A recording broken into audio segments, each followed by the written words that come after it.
નમસ્તે વિદ્યાર્થી મિત્રો,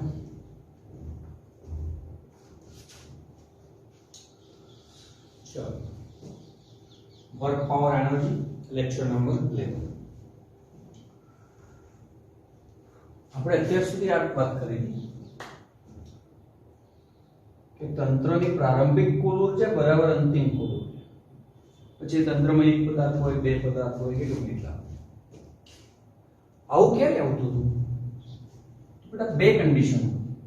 એક તો આ કે કોઈ એક્સટર્નલ ફોર્સ ના લાગતું, मतलब કે એક્સટર્નલ બળ વડે થતું કાર્ય 0 હોય અને કોઈ અવરોધક બળો એટલે કે નોન કન્ઝર્વેટિવ બળો પણ હાજર ના હોય તો તંત્રની પ્રારંભિક ઉર્જા બરાબર શું મળતું હતું આપણને? અંતિમ ઉર્જા મળતી હતી. પણ અહીં હવે આગળ વધીએ થોડા, નોન કન્ઝર્વેટિવ બળોની હાજરીમાં કઈ રીતે ગણીશું. मतलब કે અત્યાર સુધી આ ટેબલ કે આ જે સપાટી લેતા આપણે એ ફ્રિક્શન રહિત લેતા, मतलब કે આનો mu 0 લેતા, એની જગ્યાએ હવે આપણને આપેલું છે mu બરાબર 0.2, मतलब કે આ સપાટી ઘર્ષણવાળી છે તો સ્વાભાવિક છે ઘર્ષણ બળ બી લાગતું હશે, નોન કન્ઝર્વેટિવ ફોર્સ પણ લાગતું હશે. તો હવે EI બરાબર EF સૂત્ર કામ આવશે. પ્રશ્ન શું કરેલો છે તમને કે 10 કિલોગ્રામના બ્લોકને મુક્ત કરતા આ બ્લોક 1 મીટર અંતર કાપે ત્યારે તેની ઝડપ કેટલી હશે? માનો કે આ બ્લોક અહીં આવ્યો નીચે, એટલે આ અંતર 1 મીટર છે. આ અંતર કેટલું છે? 1 મીટર. 10 કિલોગ્રામ અને બી બ્લોક લઈ દી, આ તમારો એ બ્લોક છે. તો આને 1 મીટર અંતર કાપ્યું હશે તો બ્લોક એ છે એને બી 1 મીટર અંતર કાપ્યું હશે.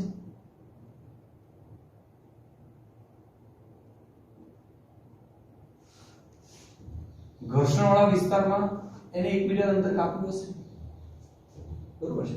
બ્લોક બી 10 કિલોગ્રામ, 5 કિલોગ્રામ.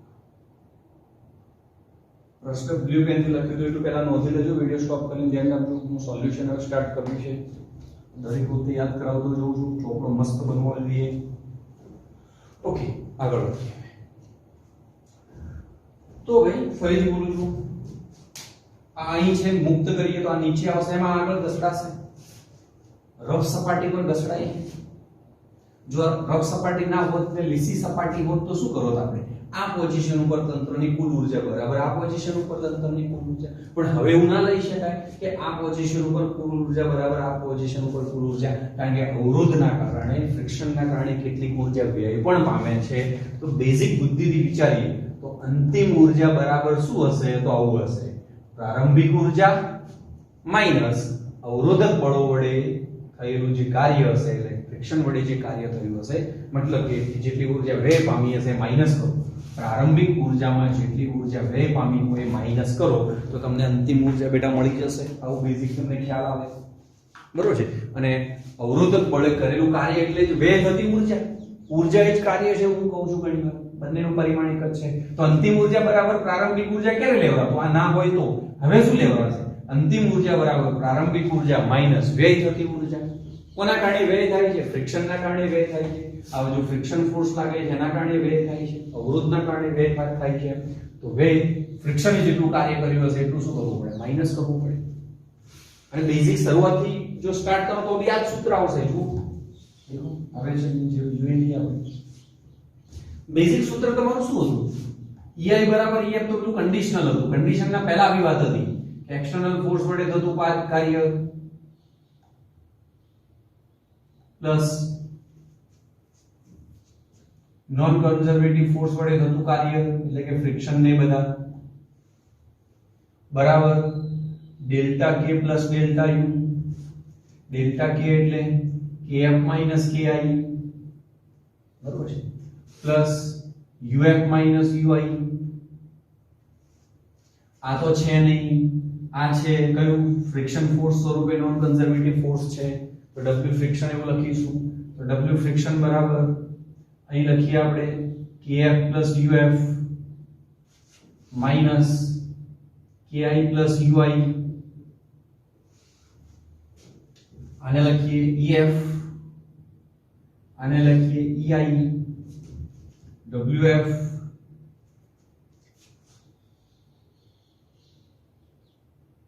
હવે આપણે EF ને કરતા બનાવવા છે બરોબર તો EI આ બાજુ જતા રહેશે તો માઈનસ થશે એમ દૂર થઈ આપણી હા આ માઈનસ છે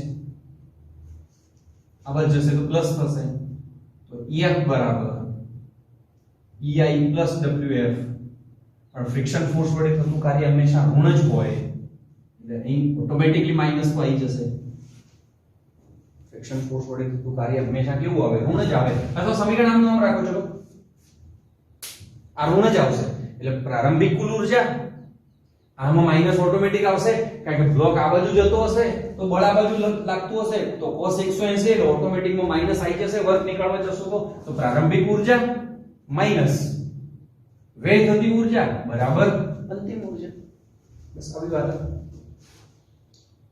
પ્રારંભમાં આના જોડે કઈ ઊર્જા છે અંતિમમાં કઈ ઊર્જા છે ગ્રેવિટેશનલ પોટેન્શિયલ એનર્જી લેવા માટે રેફરન્સ લેવલ લેવું પડે તો આ રેફરન્સ લેવલ બેટા ઓકે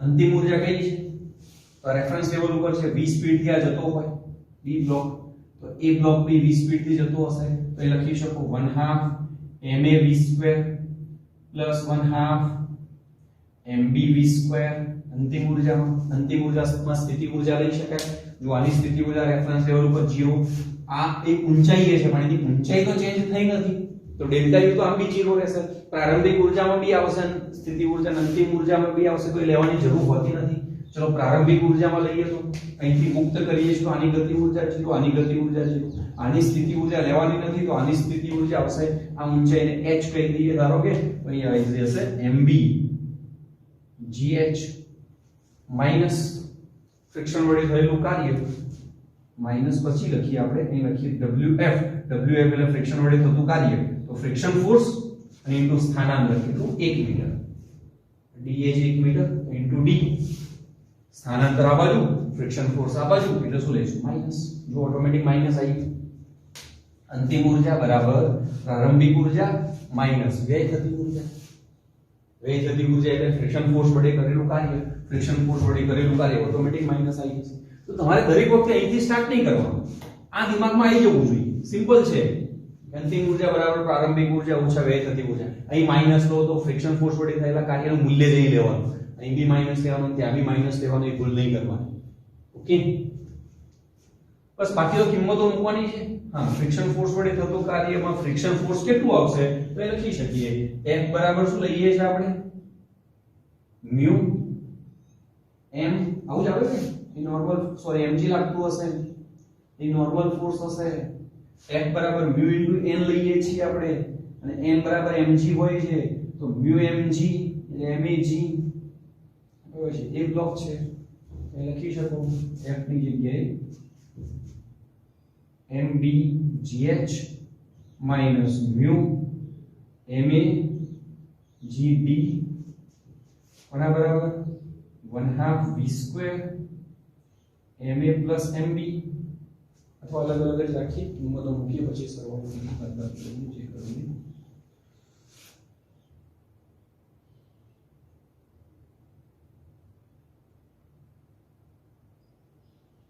ઓકે બસ આ કિંમતો મૂકી દઈએ 1/2 ma 5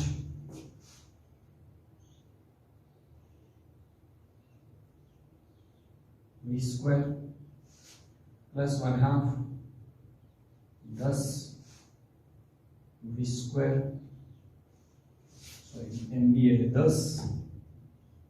10 1 minus mu એટલે 0.2 એટલે 1/5 ma એટલે 5 g એટલે 10 b એટલે 1 ઓકે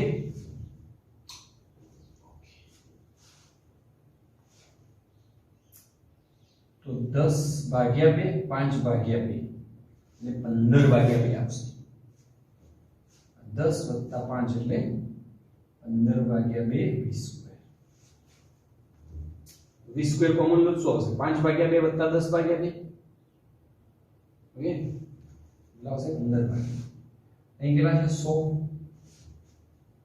5 5 કેન્સલ -10 मतलब क्या આવશે 90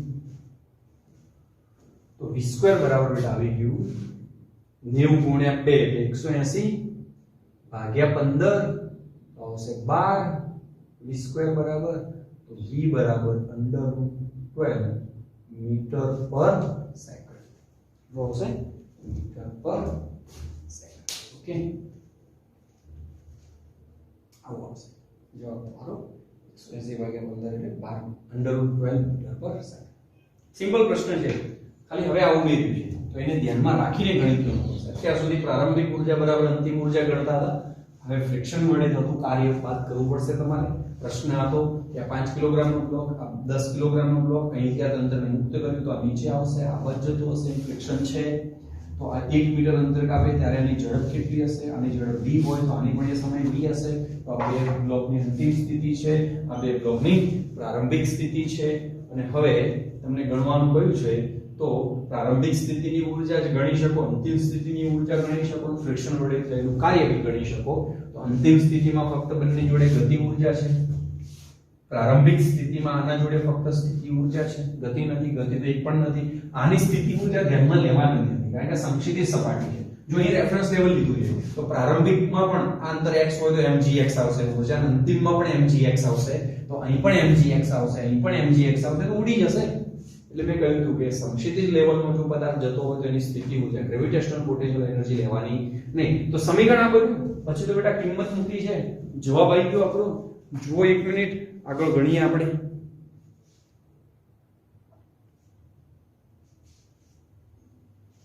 ચલો આગળ વધીએ બેટા બીજો પ્રશ્ન બરોબર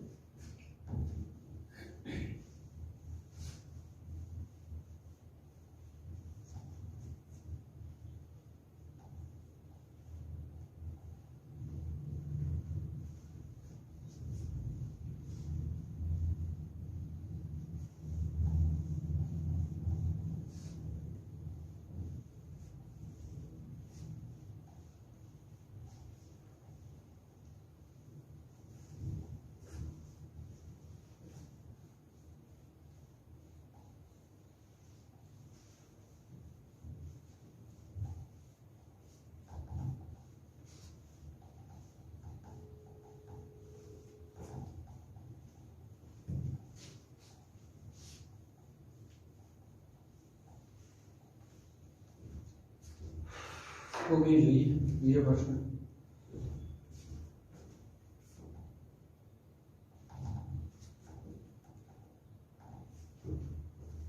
ચલો આ પ્રશ્ન ધ્યાન રાખજો નોંધી લઈશું પ્રશ્ન બી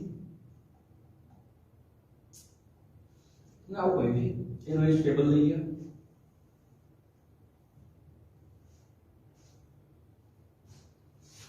એ બ્લોક છે 1 કિલોગ્રામ અહીં ફ્રિક્શન છે mu બરાબર 0.2x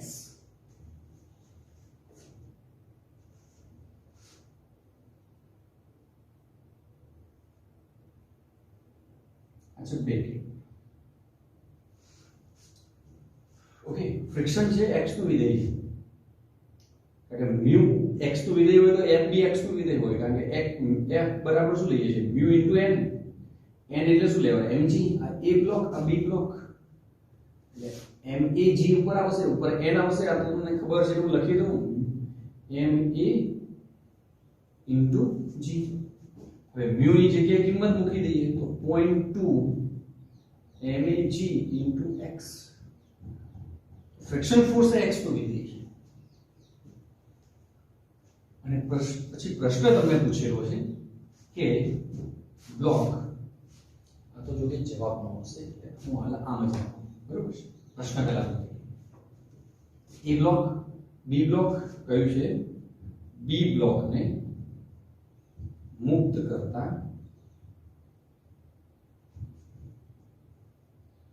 બ્લોક કેટલું અંતર કાપીને સ્થિર થશે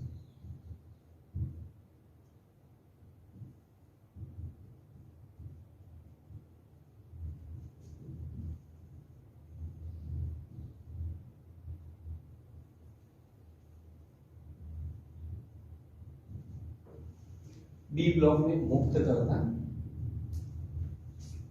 બ્લોક કેટલું અંતર કાપીને સ્થિર થશે. કે આવો પ્રશ્ન.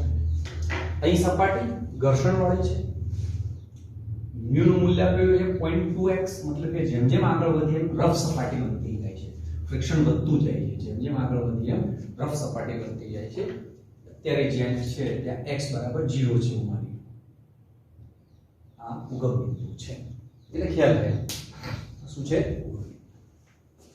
અને હવે મુક્ત કરીએ તો કેટલું અંતર કાપીને સ્થિર માની લઈએ કે d જેટલું અંતર કાપીને સ્થિર થશે આગળ જતા. કેમ? કારણ કે અહીં આગળ જતા ફ્રિક્શન વધતું જ જાય છે. અહીં તણાવ બળ જે લાગે છે એના કરતા ફ્રિક્શન વધતું જશે કે સમય એવો આવશે કે તણાવ બળ કરતા ફ્રિક્શન વધી જશે અથવા એટલું જ થઈ જશે ત્યાં સુધી અચળ સ્પીડ હશે. ફ્રિક્શન વધશે એટલે સ્પીડ ઘટતી જશે, એમ કરતા કરતા એક સમયે સ્ટોપ થઈ જશે. વેગ વધે, ફ્રિક્શન વધે એટલે શું થાય? તણાવ બળ કરતા ફ્રિક્શન વધે એટલે એની ગતિ અવરોધ થાય. તો પહેલા સ્પીડ વધશે, પછી સ્પીડ ઘટતી સ્ટોપ થશે. ઓકે, કયા સમયે મેક્સિમમ સ્પીડ હશે એ પણ પૂછી શકે, પણ એ બહુ લાંબુ થઈ જશે એટલે ત્યાં સુધી આપણે જોવું નહીં, કારણ કે પ્રવેગની બધી જ વાતો કરવી પડશે. ચલો આપણે જે પૂછ્યું છે એ તરફ જોઈએ કે કેટલું અંતર કાપીને સ્થિર થશે. માનો કે d અંતર કાપીને સ્થિર થાય છે. કેટલું અંતર કાપીને? સ્વાભાવિક છે કે આને d અંતર કાપ્યું હોય તો આ બ્લોકે પણ d જ અંતર કાપ્યું હશે. એ બ્લોકે પણ d જ અંતર કાપ્યું હશે. જો b બ્લોકે d અંતર કાપ્યું હોય તો અહીં આવીને સ્થિર થાય છે. ત્યાં સુધીમાં કેટલું અંતર કાપે છે? d થાય છે. તો આ તંત્રની પ્રારંભિક સ્થિતિ કહેવાય અને આ તંત્રની અંતિમ સ્થિતિ કહેવાય. ફ્રિક્શન હોય તો આપણું સૂત્ર બને છે, તમને ખ્યાલ છે કે અહીં ફ્રિક્શન બી મારે ગણવું છે, એટલા માટે હું પહેલા આ સૂત્ર અહીં લખું. અહીં આ સૂત્ર આપણે જાણીએ છીએ કે EF બરાબર EI plus non conservative force વડે થયેલું કાર્ય. જે ઋણ જ આવશે ફરજિયાત, આ દિમાગમાં રાખવું. ફ્રિક્શન છે એ કેવું છે? તો ફ્રિક્શન આવું છે, F mu into n. mu કેવા છે? 0.2x અને n એટલે mag. તો ફ્રિક્શન ફોર્સ છે x નું વિધેય છે, તો એના વડે થયેલું કાર્ય શોધવું હોય શું કરવું પડે? સંકલન કરવું પડે. તો પહેલા આ મેળવી લઈએ સંકલનની રીતે, પછી આ સૂત્ર લખીએ આપણે. તો ફ્રિક્શન ફોર્સ આ મુજબ છે. હવે f વડે થતું કાર્ય કેટલા અંતર સુધી? d અંતર સુધી.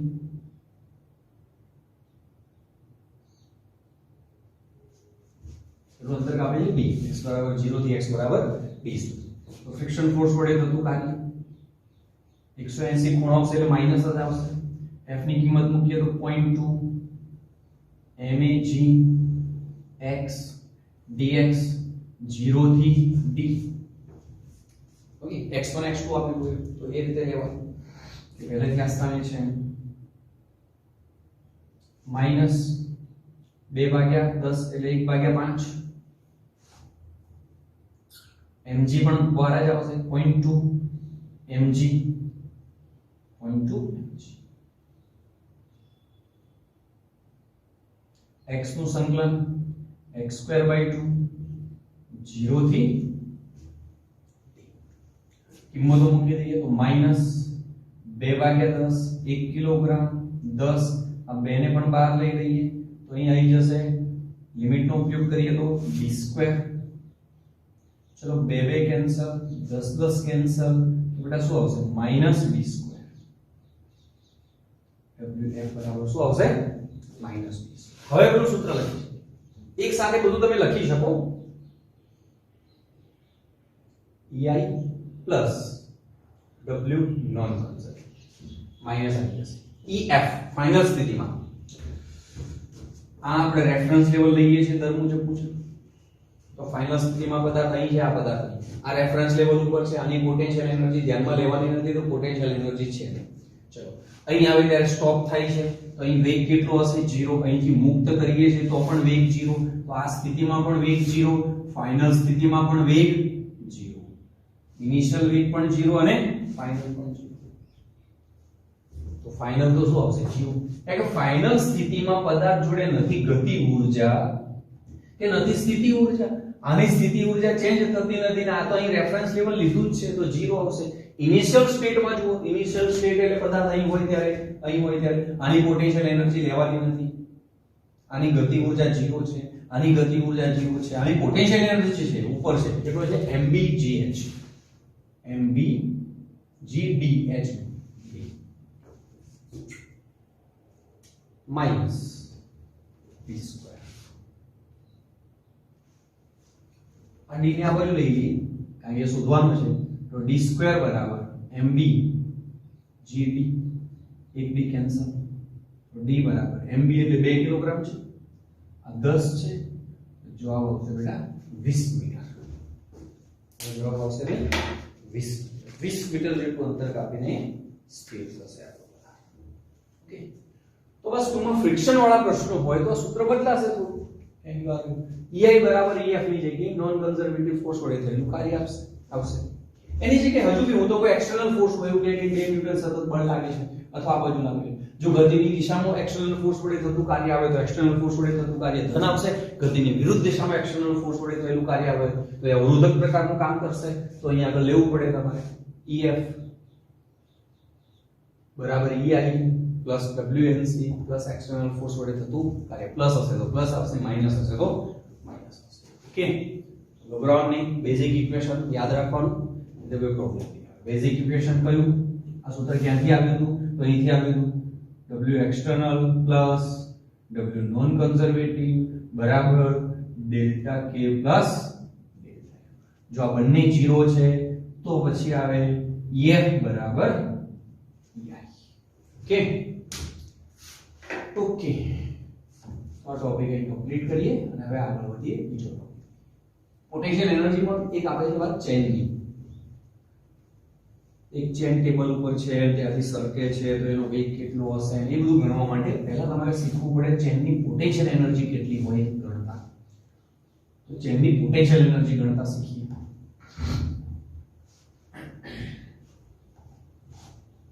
ચેન કે સળિયો એ પ્રકારની વાત છે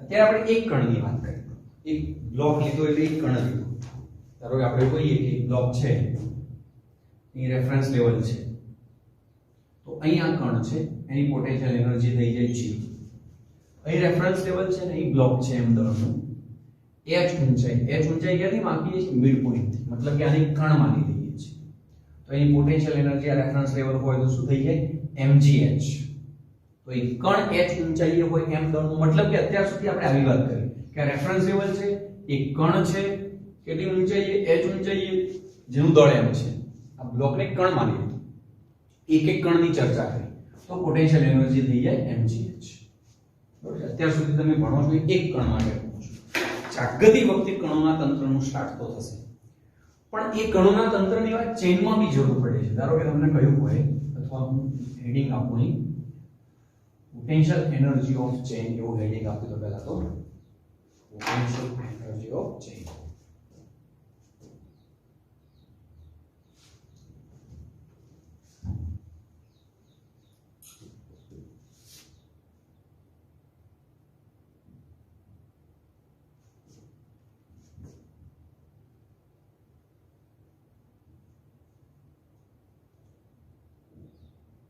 સાંકળ ચેન સળિયો ઓકે જોઈએ જો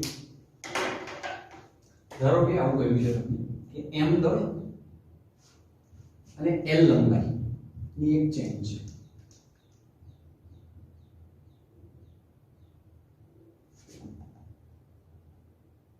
ની પોટેન્શિયલ એનર્જી ગણો અને ચેન આ મુજબ છે ટેબલ છે અથવા રેફરન્સ લેવલ છે અને અહીં ચેન આમ છે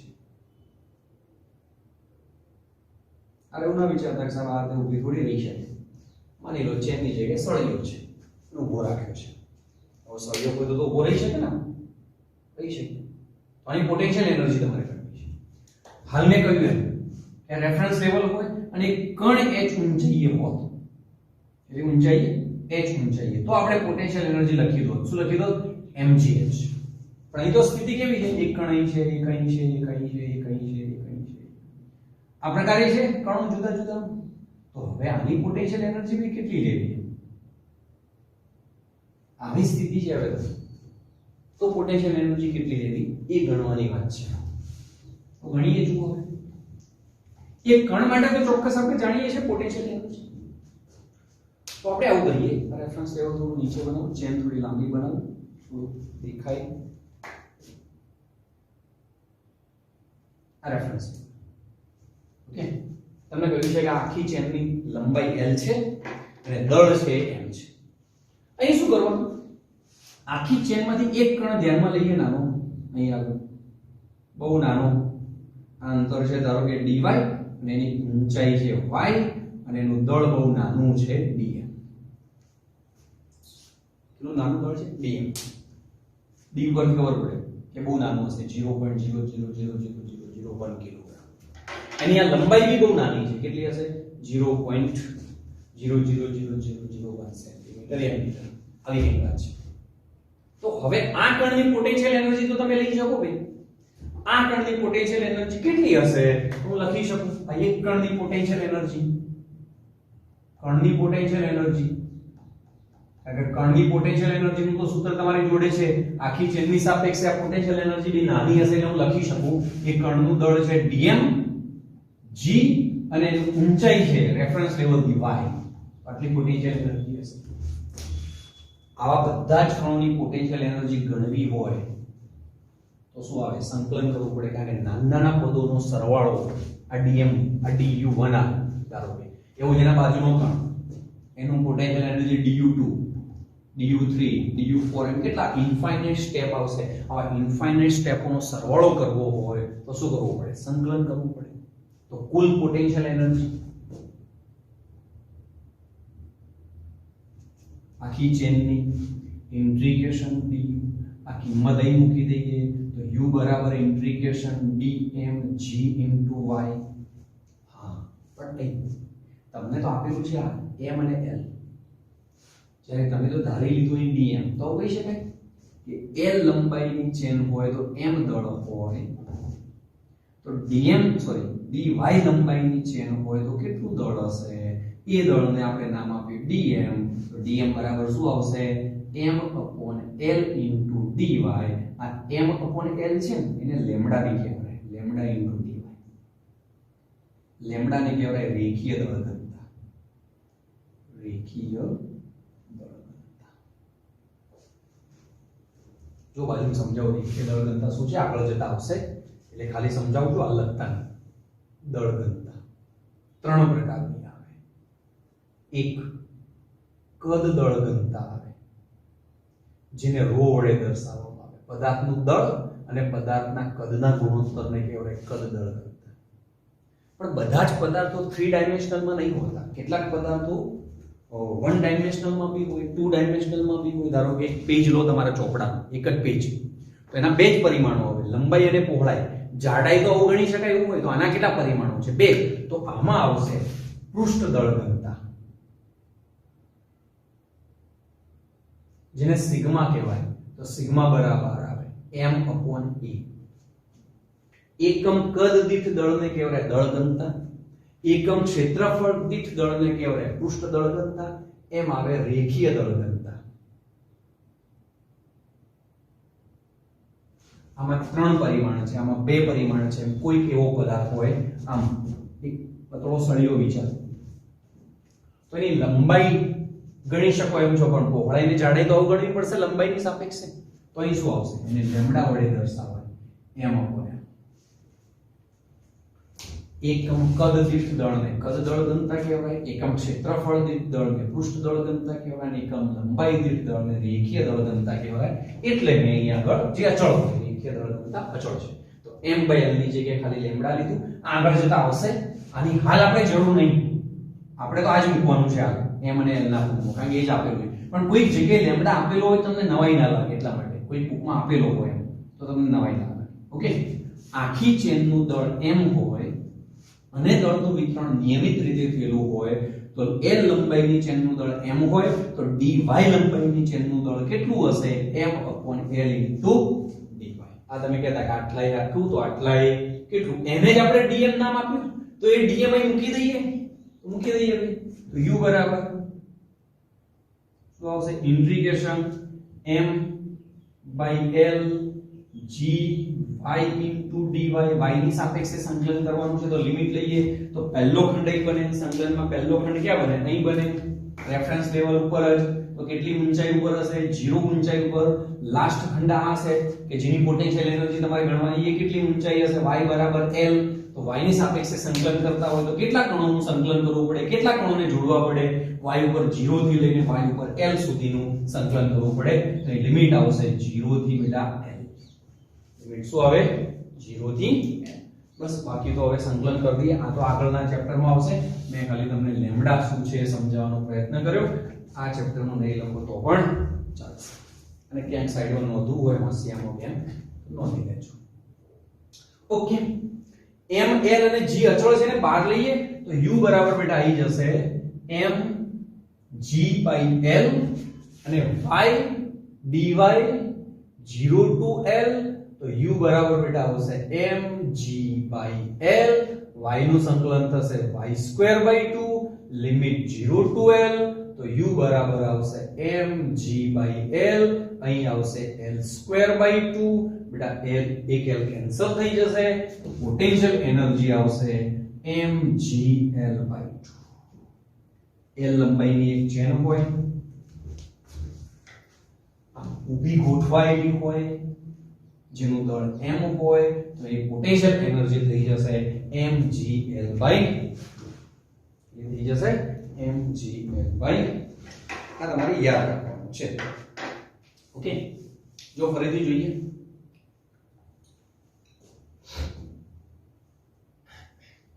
m દળ l લંબાઈની ચેનની પોટેન્શિયલ એનર્જી ગણો. ટોપિક છે આપણો પોટેન્શિયલ એનર્જી ઓફ ચેન. ચેનની પોટેન્શિયલ એનર્જી ગણવાની છે. આપણે જુદી જુદી સ્થિતિમાં રહેલી હોય ચેન તો એ પોટેન્શિયલ એનર્જી ગણવાની છે. તો આપણે એવું હાલ માની લીધું, આકૃતિમાં દર્શાવેલ એવું લખી દેજો. આકૃતિમાં દર્શાવેલ m દળ અને l લંબાઈની ચેનની પોટેન્શિયલ એનર્જી તમારે ગણવાની છે. આ થિયરીનો જ ભાગ છે એવું માની લો, એક્ઝામ્પલ નથી, પણ તમને ખ્યાલ આવે એટલા માટે મેં હાલ લખ્યું. તો આમ ચેન ગોઠવાયેલી છે, આ રેફરન્સ લેવલ છે. તો અહીં જુદા જુદા કણો જુદી જુદી ઊંચાઈએ છે અને પોટેન્શિયલ એનર્જી તમારે ગણવાની છે. તમારી કોઈ રેફરન્સ લેવલથી એક કણ h ઊંચાઈએ હોય તો તમે લખી દેતા mgh, પણ એક જ કણ હોય તો એક જ બ્લોક હોય તો એ બ્લોકને એક કણ માની લેતા તમે, ત્યારે લખતા પાછા સેન્ટરમાં માની લેતા, સેન્ટરથી અંતરમાં. અહીં તો ઘણા બધા કણો છે અને જુદી જુદી ઊંચાઈએ છે, પોટેન્શિયલ એનર્જી તમારે શોધવાની. તો એક કણ માટે તો પોટેન્શિયલ એનર્જી જાણો છો તમે, શું જાણો છો mgh. તો અહીં આખી ચેનમાંથી એક નાનો કણ ધ્યાનમાં લઈએ કે જે રેફરન્સ લેવલથી y ઊંચાઈ આવેલો હોય, x ઊંચાઈ લો, h ઊંચાઈ લો, જે લેવો હોય. આ એમને y તરીકે લઈએ છે, સંકલનમાં જવાનું છે એટલે y લીધો. તો એક કણ લીધો, નાનો કણ છે તો દળ નાનું હશે dm. કેટલી ઊંચાઈ છે y ઊંચાઈ, નાનો કણ છે તો એની લંબાઈ પણ નાની હશે. કેટલી છે ધારો કે dy. તો આ એક કણની પોટેન્શિયલ એનર્જી બેટા આટલી થશે mgh.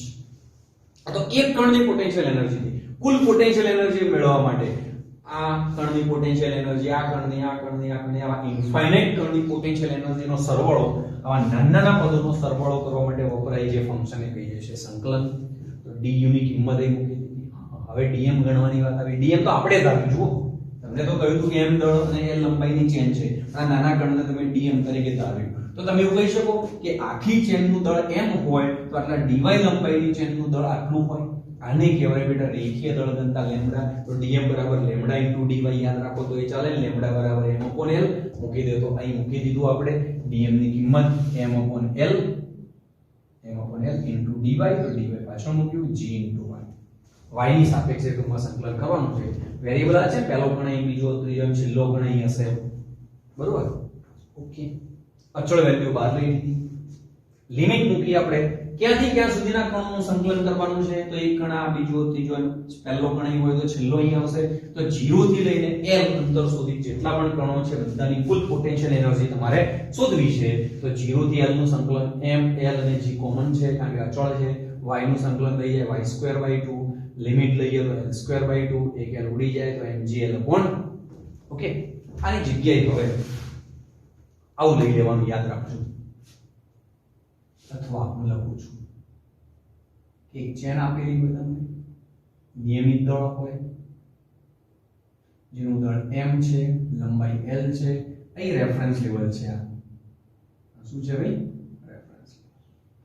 તો આ ચેનનું સમગ્ર દળ એના સેન્ટરમાં કેન્દ્રિત છે એવું માની લેવાનું.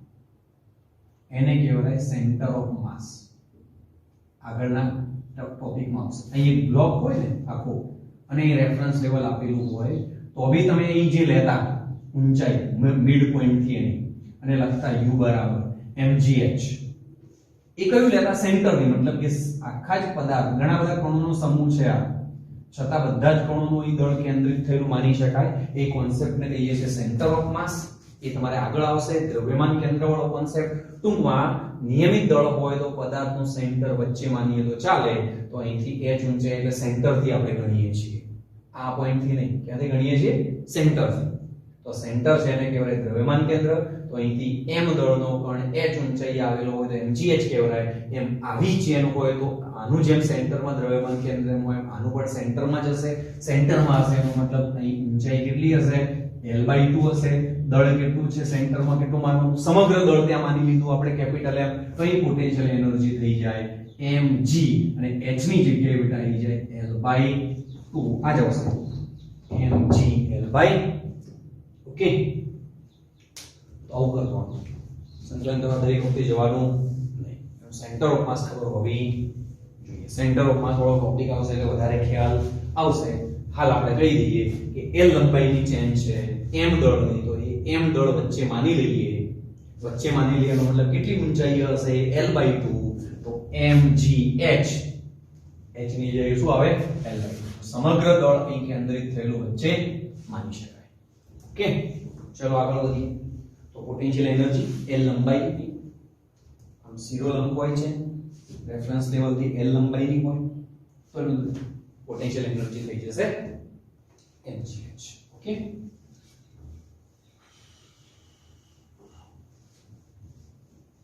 પહેલું કેસ હતો. એક ત્યાં લખી દેજો. આ બે વાળી છે પોટેન્શિયલ. આ ચેન છે l લંબાઈની છે, રેફરન્સ લેવલ અહીં આપેલું છે, વચ્ચે એક્ઝેક્ટ m દળ l લંબાઈ. આ l/2 છે, આ પણ l/2 છે. તો સમગ્ર દળ ક્યાં માની લેવાનું? વચ્ચે. અહીં કેટલું દળ માની લેવાનું? સમગ્ર દળ. તો રેફરન્સ લેવલ ઉપર જ કણ છે તો પોટેન્શિયલ એનર્જી આવા કેસમાં કેટલી થઈ જશે? 0. કેટલી થઈ જશે? ઓકે, ત્રીજો કેસ લઈએ.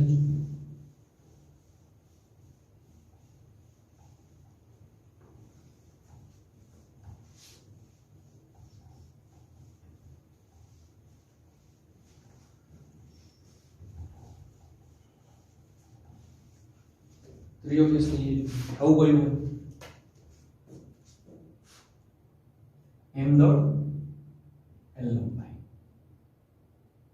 નીચે આ રેફરન્સ લેવલ અને અહીં ચેન છે રેફરન્સ લેવલ ઉપર જ. તો સમગ્ર દળ અહીં વચ્ચે રેફરન્સ લેવલ ઉપર જ છે તો અહીં પણ પોટેન્શિયલ એનર્જી કેટલી થઈ જશે? 0. કેટલી થઈ જશે? ઓકે, આગળ ગણીએ. ચલો ચોથો કેસ જુઓ. આ ટેબલ છે, અહીં ચેન પડેલી, સોરી પહેલા લઈએ m દળ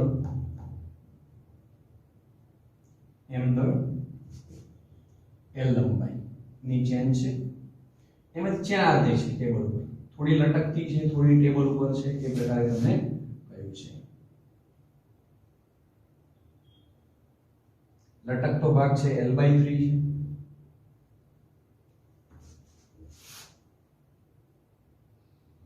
અને પોટેન્શિયલ એનર્જી મેળવવાનું કયું છે? રેફરન્સ લેવલ ધારો કે અહીં આપેલું છે.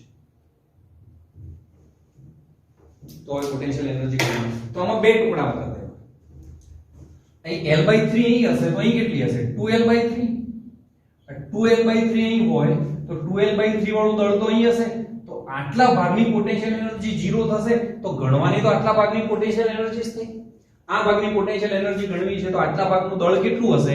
m/3 હશે સિમ્પલ વાત છે આખી ચેન નું દળ m હોય તો આટલા ભાગનું દળ કેટલું હોય m/3 અને m/3 ક્યાં હશે તો આટલું દળ અહીં વચ્ચે કેન્દ્રિત થયેલું લઈ શકાય રેફરન્સ લેવલ થી કેટલા અંતરે l/6 અંતરે આ l/3 ના વચ્ચે એટલે l/6 તો રેફરન્સ લેવલ થી l/6 અંતરે કેટલું દળ આવેલું છે m/3 દળ આવેલું છે તો બેટા પોટેન્શિયલ એનર્જી કેટલી થઈ જાય તો u બરાબર m/3 એટલે m g અને h એટલે l/6 અને રેફરન્સ લેવલ થી નીચે છે તો શું લેવાનું માઈનસ તો કેટલા આવી જશે m g l ભાગ્યા 6 તરી 18 પણ કેવું માઈનસ તો કોઈ પણ ગણી શકાય l/3 ની જગ્યાએ કદાચ 2l/3 ની આપેલું હોય તો બી ગણી શકાય ભાઈ જાતે ગણો ચલો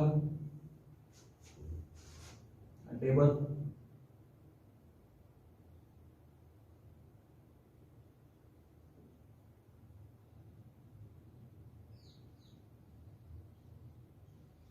l/3 અહીં આપેલું છે અથવા 3 ની જગ્યાએ આવું લો ચલો l/4 l/3 જ રાખો છો l/3 આ રેફરન્સ લેવલ m દળ l લંબાઈ શું ગણવાનું છે તો હેડિંગ માર દીધું ચેનની પોટેન્શિયલ એનર્જી ગણવાની છે તો ગણો ચલો આટલા ગણો તો રેફરન્સ લેવલ ઉપર છે તો આની પોટેન્શિયલ એનર્જી 0 તો જે પોટેન્શિયલ એનર્જી ગણવાની છે આની ગણવાની નહીં તો આ અંતર કેટલું હશે જો l/3 ઉપર હશે તો આ હશે 2l/3 તો આટલા કણોનું દળ કેટલું હશે 2m/3 આ 2m/3 અહીં કેન્દ્રિત થયેલું લઈ શકાય વચ્ચેના કેટલું અંતર હશે આ અંતર 2l/3 હોય તો આ અંતર થાય 2l/6 કેટલું થઈ જાય 2l/6 એવું થાય બે વડે આને ભાગો એટલું આના કરતા અડધું એટલે l/3 ટૂંકમાં તમે લખી શકો l/3 અંતરે કેટલું દળ છે અહીં દળ કેટલું છે 2m/3 તો પોટેન્શિયલ એનર્જી કેટલી થઈ જશે તો માઈનસ કારણ કે નીચે છે 2m/3 ગુણ્યા g અને h એટલે l/3 તો આવશે માઈનસ 2mgl/9 કેટલું આવશે માઈનસ 2mgl/9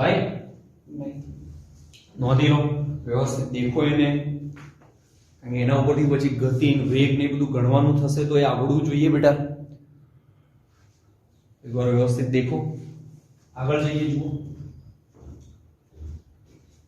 કાલે આવો ત્યારે ખબર જોવી જોઈએ કે આવી સ્થિતિ છે તો પોટેન્શિયલ એનર્જી 0 આ રેફરન્સ લેવલ અહીં છે એની જગ્યાએ પહેલું આગળ છે પહેલો કેસ લીધો તો આ હતો જેમાં સંકલન બી કર્યું દરેક વખતે સંકલન કરી શકાય પણ પછી હું સંકલન કર્યું નથી આમાં તો સીધો ખ્યાલ આવે સંકલન કરવાની જરૂર નહીં સંકલન તો રોજ કરી શકાય 0 થી ક્યાં સુધી -l/3 અહીં કરી શકાય 0 થી -2l/3 તો આવો જવાબ આવશે અહીં આવો જવાબ આવશે પણ પેલું જે હતું સંકલન એની શોર્ટકટ વાળી રીત હતી એ મેં અપનાવી પછી કે આનું પોટેન્શિયલ એનર્જી 0 આની જ ગણવાની રહી આખી ચેનનું દળ m હોય તો આટલી ચેનનું દળ m/3 વચ્ચે લઈ શકાય વચ્ચે એટલે રેફરન્સ લેવલ થી કેટલે નીચે તો આ l/3 હોય તો l/6 તો અહીં એક કણ છે કેટલો m/3 દળ વાળો કેટલો નીચે છે l/6 જેટલો નીચે છે આ h થયો તમારો તો mgh પણ નીચે છે એટલે માઈનસ એ જ રીતે આખાનું દળ m તો આટલાનું દળ કેટલું થાય ફક્ત આટલાનું 2m/3 તો અહીં એક 2m/3 દળ છે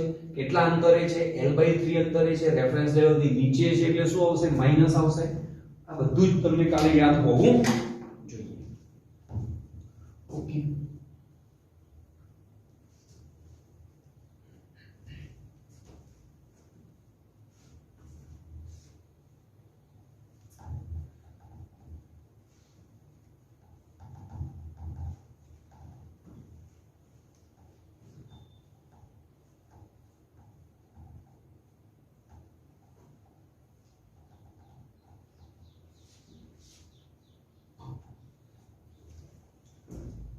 આની જગ્યાએ કદાચ આવું આપેલું છે સમજો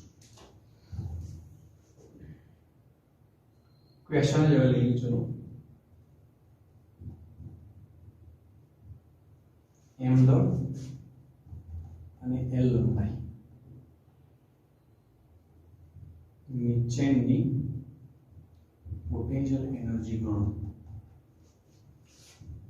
આકૃતિ આપેલ છે આકૃતિ આપી છે કે જેના આધારે પડી છે આ ત્રિજ્યાનો આવો એક સપાટી છે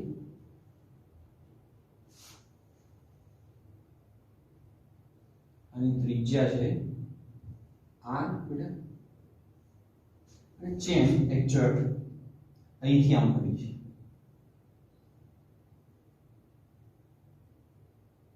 આટલામાં પડી છે આ ચેનનું દળ m અને આ ચેનની લંબાઈ l છે એની પોટેન્શિયલ એનર્જી ગણવાની છે આ પાત્રની નહીં જેના પર પડી છે એની પોટેન્શિયલ એનર્જી ગણવી નહીં તમારે ફક્ત ચેનની પોટેન્શિયલ એનર્જી ગણવી છે તો આમાં તો કોઈ રસ્તો નહીં કારણ કે આમ વક્ર પડી છે સીધી પડી હોત તો કઈ તો વચ્ચે દ્રવ્યમાન કેન્દ્ર અહીં તો એક્ઝેક્ટ આ અંતર આ તો r/2 એ દ્રવ્યમાન કેન્દ્ર લેવાય નહીં આડી પડી હોત તો 0 કર દો તો બેઝિક થી ગણવાનું કઈ રીતે બેઝિક થી એટલે અહીં એક નાનો કણ ધ્યાનમાં લેવાનો આટલો જેનું દળ કેટલું છે ધારો કે dm ને dm બરાબર શું લખી શકાય m l આની લંબાઈ છે ધારો કે dy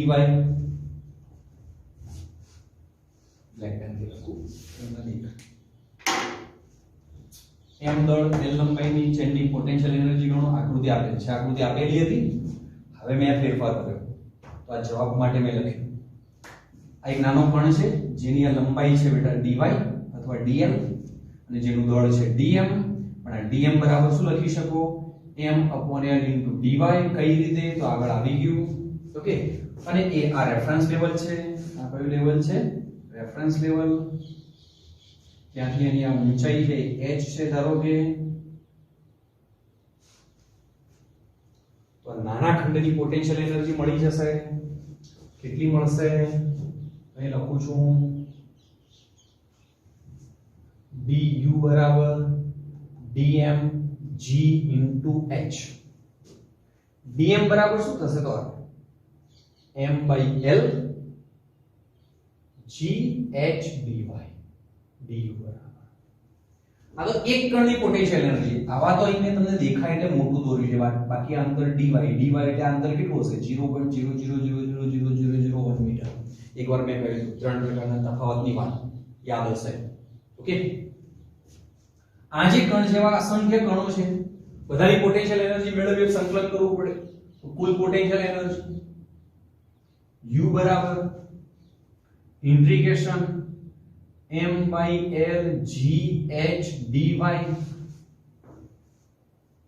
એટલે આયામ કહેવાય dy જે અહીં તો વક્ર છે તો એ પહેલો ખંડ અહીં આવે છેલ્લો ખંડ અહીં આવે ખૂણાની રીતે વાત કરીએ તો અહીંથી 0 એંગલ એક કણ છે અને છેલ્લો એંગલ π/2 એ છે તો લિમિટ અહીં લેવી પડે 0 થી π/2 મતલબ કે આખા સંકલનને dy ની જગ્યાએ d θ માં તમારે ટ્રાન્સફર કરવું પડે તો આનું ગણિત તમે ગણી શકો તો એ કરી શકશો કઈ રીતે જુઓ અહીંયા આગળ જ્યાં તમે ખંડ ધાર્યો છે ત્યાં આગળ એક ખૂણો બનાવો આ ખૂણો છે ધારો કે d θ આ અંતર હશે r તો આ જે d θ ખૂણો છે એનો dy ચાપ બનશે અને r એ ત્રિજ્યા થશે તો એ તમે લખી શકો આકૃતિ પરથી ખૂણો બરાબર ચાપ ભાગ્યા ત્રિજ્યા તો ચાપ બરાબર ત્રિજ્યા ગુણ્યા ખૂણો તો dy ની જગ્યાએ લખી શકો r d θ તો પછી h પણ ના ચાલે કારણ કે તમે આ જુદો જુદા જગ્યાએ ખંડ લેશો એ તો h ને અનુરૂપ આવશે તમારો તો વક્ર છે તો આ h ને પણ ટ્રાન્સફર કરવો પડે તો h ને ટ્રાન્સફર કરીએ જ્યાં ખંડ આવેલો છે ત્યાં ધારો કે આ ખૂણો θ બનતો હોય તો અહીં આગળ હું sin વિધેયનો ઉપયોગ કરું તો sin θ બરાબર સામેની બાજુ એટલે h ભાગ્યા કર્ણ એટલે r તો h બરાબર આવી જાય r sin θ તો આ વેલ્યુ અને આ વેલ્યુ સમીકરણ 1 અને આ બેની વેલ્યુ ક્યાં મૂકી દઈએ સમીકરણ 3 માં પછી તમે θ ની લિમિટ લગાવી શકો તો અહીં આવી જશે u બરાબર ઇન્ટિગ્રેશન m/l g h ની જગ્યાએ લઈ લો r sin θ તો r sin θ અને dy ની જગ્યાએ બેટા લઈ લો r d θ ઓકે હવે સંકલન બાકી રહ્યું છે કેમ મેં આવું કર્યું ખબર પડી જોઈએ જ્યાં જ્યાં પ્રોબ્લેમ આયા ત્યાં દૂર કર્યા શું આપેલું હતું તમને એક ચેન m દળ અને l લંબાઈ ક્વાર્ટર શેપમાં પડેલી છે, છેક હાફ શેપ માટે બી હોઈ શકે. તમને હોમવર્ક આપું છું. હાલ ક્વાર્ટર માટે મેં ગણ્યું છે. એક ચેન છે m દળ l લંબાઈની આતે પડેલી છે, એની પોટેન્શિયલ એનર્જી તમારે ગણવી છે. તો રેફરન્સ લેવલ થી h ઊંચાઈ એક નાનો ખંડ લીધો જેનું દળ બી નાનું હશે, એની પોટેન્શિયલ એનર્જી બેટા આટલી થશે. કુલ પોટેન્શિયલ એનર્જી મેળવવા માટે બધા જ નાના કણોનો સરવાળો એટલે સંકલન. પણ સંકલન આપણે જે કરવાનું છે એમાં લિમિટ આવે છે. જો પહેલો ખંડ અહીં છે, છેલ્લો ખંડ અહીં છે, મતલબ કે રેફરન્સ લેવલ થી 0 એંગલે ખંડ આવેલો છે અને છેલ્લો ખંડ π/2 એંગલે આવેલો છે. તો આખું જ આ જે સંકલન છે એને થીટામાં તમારે ટ્રાન્સફર કરવું પડે. તો h ને ટ્રાન્સફર કર્યું આપણે r sin થીટા અને dy ને ટ્રાન્સફર કર્યું આપણે r d થીટા. કઈ રીતે? તો અહીં આગળ એક નાનો ચાપ જે છે dy લંબાઈનો એ આ ખૂણો બનશે. d થીટા બહુ નાનો હશે કારણ કે ચાપ નાનો છે તો ખૂણો બી નાનો હશે, એટલે મેં આ ખૂણો લઈ લીધો d થીટા. વચ્ચે એક લાઈન બનાવી છે, આ મતલબ કે આ ખૂણો, આ ખંડ આપણે લીધેલો છે એ કેટલા કોણીય અંતરે આવેલો છે? તો થીટા જેટલા કોણીય અંતરે આવેલો. કેટલી ઊંચાઈ આવેલો છે? તો h ઊંચાઈ આવેલો છે. એટલી એક જ વાત છે. અહીં હોત તો ખૂણો વધો તો ઊંચાઈ બી વધો, બરોબર છે. તો અહીં sin થીટા બરાબર સામેની બાજુ ભાગ્યા કર્ણ લીધું અને ખૂણો બરાબર ચાપ ભાગ્યા ત્રિજ્યા લીધું. તો dy બરાબર આ થયું, h બરાબર આ થયું. આ બંને આમાં મૂકી દીધું. હવે તો સંકલન કરવાની છે, થીટાની સાપેક્ષે સંકલન કરવાનું છે. મતલબ લિમિટ લઈ શકો 0 થી π/2. ઓકે, તમને હોમવર્ક મારે આપવાનું છે ચેન અહીંથી લઈને અહીં સુધી. તો લિમિટ બદલાશે 0 થી π જેવું. જોજો શું આવે છે જવાબ. તો m બહાર, g પણ બહાર, r પણ બહાર, l પણ બહાર. sin થીટા નું સંકલન બેટા થઈ જશે -cos થીટા 0 થી π/2. 0 થી π/2. ઓકે,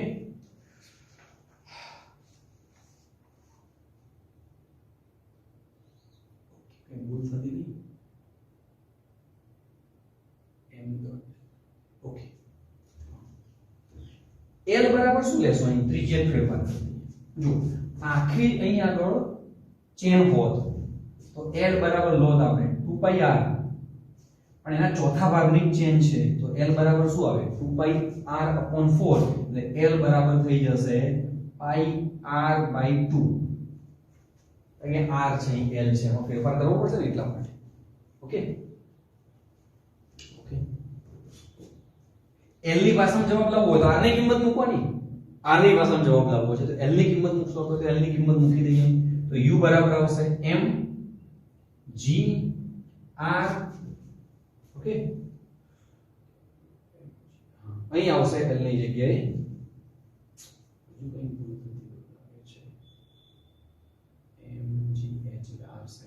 હા, એક r છે, એક r છે. અહીં આવશે r². તો અહીં આવશે πr, 2 ઉપર લઈ લઈએ, એક r ઉડી જશે અને લિમિટ નો ઉપયોગ કરીએ તો -cos π/2 -- cos 0. cos π/2 એટલે 0 અને cos 0 એટલે 1. તો આ તો ટર્મ 1 થઈ ગયું, એક r ઉડી ગયો. તો u બરાબર જવાબ આવ્યો તમારો બેટા શું આવ્યો? 2mg r/π ક્વાર્ટર માટે. આ પણ યાદ કરી દેવા. ક્વાર્ટર શેપમાં ચેન પડે l ની અનુરૂપ જવાબ લખવો છે તો r ની કિંમત મૂકી દેવાનું તો l ને અનુરૂપ આવી જશે. પણ તમારે યાદ r ને અનુરૂપ રાખવાનું છે. r ત્રિજ્યા આકૃતિમાં આપેલી છે તો બ્લુ પેન થી લખો. આકૃતિ આપેલ છે, કયા છે? આ બ્લુ પેન. તો આ r તમને આપેલો છે. ઓકે, જોઈ લો એકવાર.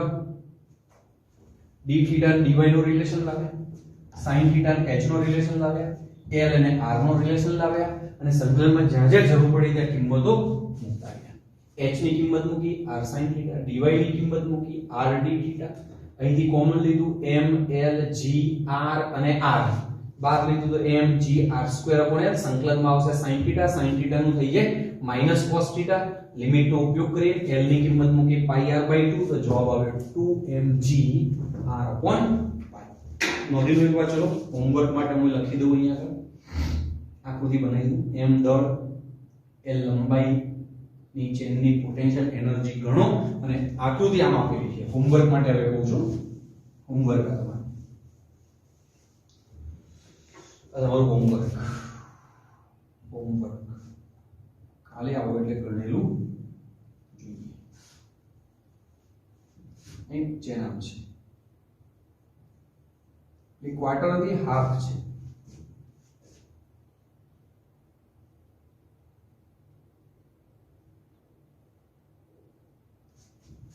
આ જે અંતર છે એ કેટલું છે? શું કહ્યું છે? Potential energy. ઓકે, જવાબ કહેવાનો જવાબ આટલો જ આવશે, પણ તમે ગણજો એટલે તમને સંકલન ઉપર ગ્રીપ આવે. હવે સંકલન આવવું જોઈએ. આટલા સુધી રાખીએ બેટા. ચલો બાય. કેમ આટલો જ આવે એની પણ કાલે જ વાત કરીશું આપણે.